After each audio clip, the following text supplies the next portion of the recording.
ஓம் நம சிவாயம்.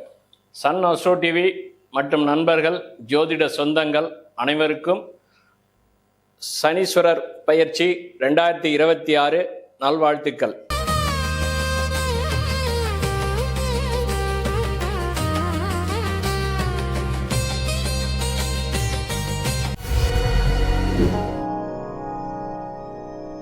சனி கும்பராசிலிருந்து மீனராசிக்கு பயிற்சி ஆகிறார். 12 ராசிகளுக்கும் எப்படி அப்படின்னு ஜோதிடர் சிவகுரு ரவி ஆகிய நான் உங்களுக்கு சமர்ப்பிக்கின்றேன். நம சிவாய். சனி 2.5 வருஷம் ஒரு வீட்டுக்கு, 12 2 30 ஆண்டு. சனியை பொறுத்த வரைக்கும் 4 ரவுண்டு சொல்லுவாங்க. மங்கு சனி, பொங்கு சனி, கொங்கு சனி, மரண சனி. எதுக்காக 4 சொன்னதுனாக்கா, 9 கிரகத்தையும் திசைகளை கூட்டினா 120 ஆண்டுகள் வரும். கேதுவில் தொடங்கி புதன் தசையோட தசை முடியுது. 9 கிரகங்கள் வரிசைப்படுத்தி வரும். கேது, சுக்கிரன், சூரியன், சந்திரன், செவ்வாய், ராகு, குரு, சனி, புதன். இப்படி 9 கிரகங்களை வரிசைப்படுத்தி ஒவ்வொரு கிரகத்துக்கும் ஒவ்வொரு வருடங்கள் இருக்குது. இப்போ சனி 20 வருஷம், கேது 7 வருஷம், சுக்கிரன் 20 வருஷம், சனி 19 வருஷம். இந்த மாதிரி ஒவ்வொரு அமைப்புக்கும் இருக்குது. புதன் 17 வருஷம், சூரியன் 6 வருஷம், செவ்வாய் 7 வருஷம். இந்த மாதிரி ஒவ்வொரு அமைப்புக்கும் இருக்குது. மொத்த திசைகளை கூட்டி பார்த்தா 120 ஆண்டுகள் வரும். ஒரு மனிதனுடைய கர்மாவின் விதிப்படி தான் பூமியில் எந்த ஒரு ஜீவனும் பிறக்குது. ஒரு மனிதனுக்கு வழங்க வேண்டிய ஆயுளை சனீஸ்வரர் அவர் தான் ஆயுள்காரகன். சனினா எல்லாருக்கும் பயம் எப்பயுமே இருக்கும், அது உண்மைதான். ஆனால் ஒரு சில இடத்துல எப்பயுமே செய்ய மாட்டார். அது சூழ்நிலைக்கு தகுந்தாற் போல மாறிடுவார்.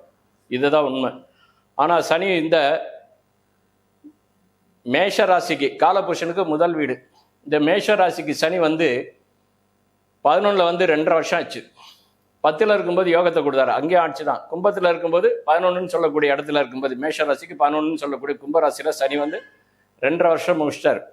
இப்போ மார்ச் 6ஆம் தேதி வெளியே போகிறார். திருநள்ளாறு சனி பயிற்சி. இது 12 ராசிக்கும் கிரகங்கள் வரிசைப்படுத்தி சனி என்னென்ன பலன் தரப்போறார். சனியால் என்ன பலன்? நல்ல பலனா, யோக பலனா? அவ்வளோதான். எப்பயுமே நான் பாசிட்டிவாக சொல்லுவோம். நல்ல பலனா, யோக பலனா? அவ்வளோதான். சனி இப்போதைக்கு மேஷ ராசிக்கு 11ல் இருக்காரு. மார்ச் 6ஆம் தேதி மீன ராசிக்கு பயிற்சி ஆகிட்டார். நிறைய பேர் சொல்லுவாங்க, சனி 7.5 சனியாக வராரு, ஆரம்பிச்சிட்டாங்க, 11லேயே நம்மளுக்கு செய்யலை, நம்மளுக்கு ரொம்ப கஷ்டப்படுத்த போகிறாங்க. அப்படியெல்லாம் ஒன்றுமே கிடையாது. குருவோட வீட்டில் அவர், குருவுக்கு சமஸ்தானாதிபதி. முதல்ல புரிஞ்சுங்க, குருவுக்கு சமஸ்தானாதிபதி. குருவோட வீட்டில் எந்த பாவ கிரகங்கள் இருந்தாலும் அந்த பாவ கிரகங்கள் நன்மை தான் செய்யும், தவிர தீமையை ஒருபொழுதும் செய்யாது. செய்வதற்கு குரு அங்கே அனுமதிக்கல. ஏன்னா சனியுடைய பார்வை எல்லாமே நல்லதாக இருக்கும். இந்த ஆண்டு எல்லாருக்குமே குருவை ஒரு சில மாதங்களில் பயிற்சி ஆயிடுவார். ஒரு 2 மாதங்கள் மட்டும்தான் இந்த பிரச்சனை. கொஞ்சம் நல்ல பலனும் கொஞ்சம் விரக்தியான பலனும். கெட்ட பலனெல்லாம் கிடையாது, பயப்படாதீங்க. கொஞ்சம் விரக்தியான ஒரு அமைப்பு, பொருளாதாரத்தில் நெருக்கடிகள், இந்த மாதிரிலாம் கொஞ்சம் இருக்கும். அதனால் அதை பற்றி நீங்கள் வருத்தப்பட வேண்டிய அவசியமே கிடையாது. இப்போ சனி அப்படின்னா மீனத்துக்கு வந்துட்டார் இல்லையா, மார்ச் 6ல். இப்போ சனி இப்போ தான் திருநள்ளாறில் சனி பயிற்சி விழா, பெருவிழா. இதுதான் வாக்கிய பஞ்சாங்க சித்தாந்த கணிப்புப்படி.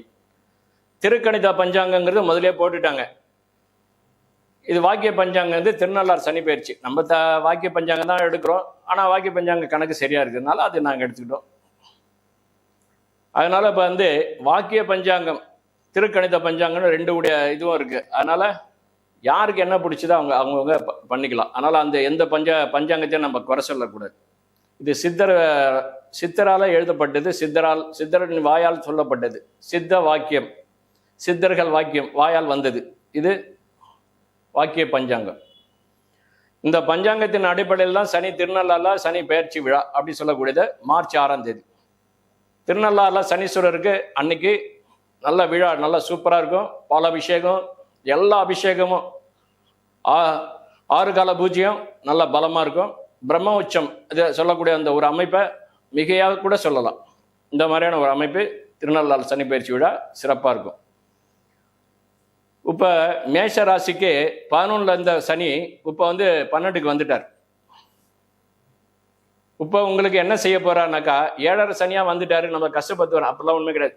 2.5 வருஷம் உங்களுக்கு மேஷ ராசிக்கு பாதக ஸ்தானம் சனி, எங்க 11ன்னு சொல்லக்கூடிய சர ராசிக்கு பாதக ஸ்தானாதிபதி சனி, எங்க கும்பம் பாதகாதிபதி. அதேமாரி சிரராசி உபயராசினுக்கு, உபயராசிக்கு 7ஆம் இடம் குரு பாதகாதிபதி வர்றார். அது உபயராசினாக்கா மிதுனம் லக்னம், அதே லக்ன ராசியை நீங்கள் எடுத்துக்கலாம். அதேமாரி மேஷம் சரராசி, ரிஷபம் சிரராசி. சிரராசிக்கு 9 கூட யாருன்னா சனி, அவர் பாதகாதிபதியாக வருவார். 9, 10 கூட தர்ம கர்மாதிபதி சொல்லுவாங்க. இப்போ நம்ம சொல்ல போகிறது எப்படின்னா மேஷ ராசியை தான் சொல்ல போகிறோம். இந்த மேஷ ராசிக்கு சனி 11ல் இருக்குது, எண்ணற்ற லாபங்கள் கொடுத்தது. அதில் ஒரு சில பிரேக்கும் பண்ணிச்சு, சில கசடுகளாக இருந்தது, சில வெறுப்புகளாக இருந்தது. 11ங்கிறது கலத்திர சனம் இல்லையா? சில பேர் குடும்பத்தில் அது கலத்திரம் எல்லாத்தையும் திருமணங்கள் இது எல்லாத்தையும் தடை பண்ணியிருக்கோம். குழந்தை இதில் தடை பண்ணி புதுசாக கல்யாணம் ஆனவங்க குழந்தை பாக்கியத்தில் தடை பண்ணியிருக்கோம். மற்ற எல்லா அமைப்பிலும் சில அமைப்புகள்லாம் தடையாகவே இருந்திருக்கும். அதெல்லாம் இனிமேல் இருக்காது. சனி 12க்கு வந்துடுச்சுங்க, அது விரை சனிங்க, நம்மளை ரொம்ப கஷ்டப்படுத்துங்க அப்படின்ற அந்த எண்ணமே வேண்டாம். ஏன்னா அப்படி ஒரு கெட்ட எண்ணம் மனசில் வந்துன்னா தயவுசெய்து வாரம் கட்டிடுங்க. ஏன்னா சனி கெட்ட பலன் செய்ய போகிறதில்ல, நல்லதான் செய்வார். அவர் இன்னும் 2 மாதத்திலேயே 2.5 மாதத்திலே குருவை வந்துடுவார். இவர் அந்த பலனை இப்போ கொடுக்க போகிறார். குரு வந்த பிறகு இன்னும் பிரமாதமாக பலன் இருக்கும். ஏன்னா குருவோட வீட்டில் சனியை வச்சு பார்க்கறதுனால சனி குரு செய்ய வேண்டிய பலனை அத்தனையும் சனி செய்வார். சனி நைசர்கே பாவர், குரு நைசர்கே சுபர். இடத்துக்கு தகுந்த மாதிரி சனி தன்னை மாற்றிக்குவார், நிறத்தை மாற்றிக்குவார். குருவோட வீட்டில் இருக்கும்போது அவர் நைசர்கே சுபராகவே மாறிடுவார். சில நேரத்தில் குருவே நைசர்கே பாவராக மாறுவார். வக்ரம் பெறும்போது ஒரு சில இடத்துக்கு தகுந்த மாதிரி மாறுவார். ராகு கேதுவோடு சேரும்போது மாறுவார். இதெல்லாம் ஒரு அமைப்பு. ஆனால் இப்போ குரு மிதுனத்தில் இருக்கார். இன்னும் 2.5 மாதத்தில் கடகத்துக்கு 9வது பார்வையாக சனியை பார்ப்பார். அந்த பார்வை சனிக்கு கிடைக்கும்போது மகத்தான யோகங்கள் அதிகமாக இருக்கும். விரேசனம் தானங்கன்னா அந்த மாதிரிலாம் கிடையவே கிடையாது. விரேசனா கனவுகள் 12ஆம் இடங்குது, நித்திரை சுகம் சந்தோஷம், கனவுகள்லாம் நல்லா இருக்கும், வருத்தங்கள்லாம் இருக்காது. அங்கேருந்து 2ஆம் இடத்தை பார்க்குறாரு, ரிஷபராசியை பார்க்குறாரு சனி தன்னுடைய 3வது பார்வை. சனிக்கு 3, 7, 10 பார்வை. ரிஷபராசியை தன்னுடைய 3வது பார்வையாக சந்திரனை பார்க்குறார். சந்திர வீட்டை சந்திரன் அந்த ரிஷபராசியில் சந்திரன் இருந்தாலும் அந்த லக்னம் இருந்தாலும் அந்த லக்னத்தையே பார்க்குறாரு. ஆனால் அந்த மேஷத்துக்கு அது 2ஆம் இடம். காலபுருஷனுக்கு 2ஆம் இடம் ரிஷபம், இது காலபுருஷனுக்கு முதல் வீடு மேஷம். இந்த மேஷம் மீனத்தில் இருந்து காலபுருஷனுக்கு 12வது இடம் சனி உட்காந்துருக்கார். இந்த மீனத்தில் இருந்து தன்னுடைய பார்வையை 3வது பார்வையாக குடும்பஸ்தானத்தை பார்க்குறார். தனம், குடும்பம், வாக்கு, பொருளாதாரம் இது எல்லாத்தையும் உயர்த்துவார். நல்லா பணம் வரும், உயர்வான அளவில் அந்த அமைப்பு இருக்கும். குழந்தை செல்வங்கள், குழந்தைங்களால் மதிப்பு, மரியாதை, கௌரவம், சுபகாரியங்கள்லாம் நிறையா நடக்கும். ஒன்று, கோவில் குளங்கள்லாம் நல்லா வரவேற்பு இருக்கும். பணத்துக்கு பஞ்சம் இல்லை. பொருளாதாரம் இருந்தால் தானங்க நல்லா எல்லாமே. அதனால் பொருளாதாரத்தை நல்லா உயர்த்திடுவார். ஏன்னா அவர் ஜனஸ்தானத்தை பார்க்கறனால. சுபர்கள் ஜனஸ்தானத்தை பார்க்கறத விட பாவர்கள் பார்க்கும்போது அது பலம் அதிகம். ஏன்னா சனி மூளை இருட்டாக இருந்தால் தான் மழை, சனி அடி பூந்து விளையாடுவார் மழையை. அந்த மாதிரி சனி எப்படின்னா தன்னுடைய 3வது பார்வையாக ரிஷபராசியை பார்க்கும்போது அந்த மேஷ ராசிக்கு அது 2வது இடம் தனசனால தனத்தை அள்ளி கொடுத்துரும். பொருளாதாரத்துக்கு பஞ்சமே இல்லை. ஒன்று. அதுக்கு அடுத்தது குடும்பத்தில் சந்தோஷங்கள்லாம் நல்லாயிருக்கும். வேலை விஷயங்கள் எல்லாமே இருக்கும். ப்ரமோஷன்கள்லாம் இருக்கும். அதாவது வேலையில் இருக்கிறவங்க, ஒரு இன்ஜினியரு, இந்த மாதிரி துறையில் இருக்கிறவங்க, ஒரு அட்வொகேட்ஸு, ஒரு போலீஸ் துறை, இது கலை சார்ந்த விஷயங்கள் அந்த சினிமா, சங்கீதம், ஆடல், பாட சொல்லக்கூடிய அந்த இடத்த பார்க்கறனால. ஏன்னா சனி தன்னுடைய பார்வை சுக்கிரனுடைய வீட்டை பார்க்கறனால சுக்கிரன் என்னென்ன பண்ணணுமோ அத்தனை அதையும் அவ்வளோ செல்வங்களே சனி அந்த இடத்துல கொடுத்துருவார் அவர் பார்வையால். அதுக்கு அந்த இடம் சிறப்பாக இருக்குது. அதுக்கு அடுத்தது சொசைட்டியில் உங்களுக்குன்னு ஒரு கௌரவம் இருக்கும், மதிப்பு மரியாதை உயரும். 2வது நீங்கள் உயர்வான அமைப்புக்கு செல்வீர்கள். சொசைட்டியில் நீங்கள் போற்றப்படுவீர்கள். சமுதாயத்தில் உங்கள் வளர்ச்சி பணி நல்லா இருக்கும், சிறப்பாக இருக்கும். சமுதாயத்தால் உங்களுக்கு முன்னேற்றம் உண்டு. சமுதாயம் உங்களுக்குன்னு ஒரு நேம் அங்கே இருக்கும். அந்தஸ்துகள், பெயர், புகழ், சந்தோஷம் கிடைக்கும். அதனால் அந்த பணி எல்லாம் நல்லா இருக்கும். தொழில் விஷயங்கள் நீங்கள் என்ன ஏற்கனவே உங்களுக்கு தொழில் பின்னடைவலாக இருக்கும். ஒரு சிலருக்கு ப்ரொமோஷன்லாம் 2-3 வந்திருக்கும். வேலை உள்ளே போயிருப்பீங்க, அந்த வேலையெல்லாம் உங்களை கெடுத்து விட்டுருக்கும். ஏன்னா அது பாதக சார்ந்த சனி அங்கே பாதி நல்லது பாதி இப்படி தான் செஞ்சிருப்பார்.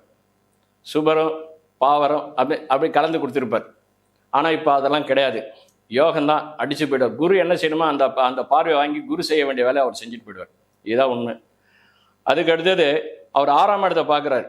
இந்த 6ஆம் இடங்கிறது பாவ கிரகங்களுக்கு வலிமையான இடம். அதாவது குரு 6ல் இருந்தாக்கா வியாதிகளை உருவாக்கி விடுவார். அப்புறமா அந்த வியாதிகளை கட்டுப்படுத்துவார். சனி அப்படி இல்லை, எடுத்தோன்னே அந்த வியாதியை இல்லாத ஆக்கிடுவார். அப்போ அந்த வியாதிகள் அங்கெல்லாம் இல்லை நம்மது. அப்போ அந்த இடம் என்ன? ருண, ரோக, வம்பு, வழக்கு, சத்துரு, நோய், எதிரி, கடன். எவ்வளோ கடனில் இருந்ததோ அத்தனை கடனையும் இப்போ அவர் பைசல் பண்ண சொல்லுவார்.